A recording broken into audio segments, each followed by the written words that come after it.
lectură din cartea Vreau să schimb lacrimile voastre în bucurie.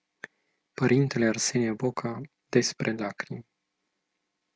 Cu puterea de a izgoni duhurile, cureți pe alții și te poți primejdui pe tine. Pe când cu lacrimile te curățești pe tine și folosești și pe alții. Iisus n-a pus accentul pe minuni, ci pe cunoștința de Dumnezeu și pe curăția inimii, iar la aceasta se ajunge de cele mai multe ori plângând.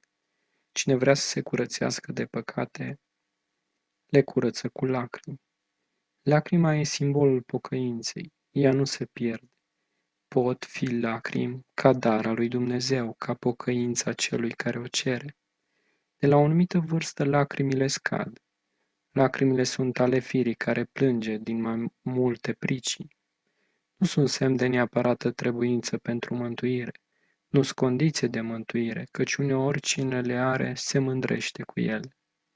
Lacrimile nu-ți de ajuns să te mântuiești.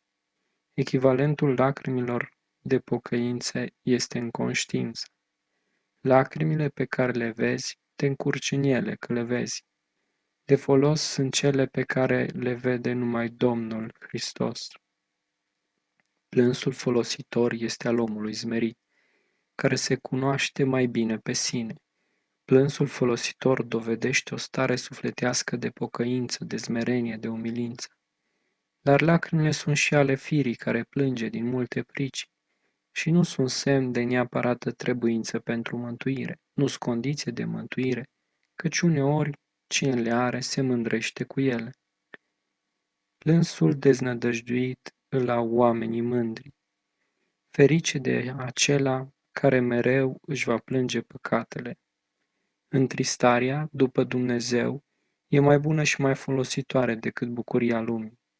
După cum bucuria lumească se amestecă cu tristețea, tot așa lacrimile după Dumnezeu o drăzlesc o bucurie permanentă și nevestejită. Să ne grăbim să semănăm lacrimi de pocăință ca să se cerăm bucuria mântuirii. Amin.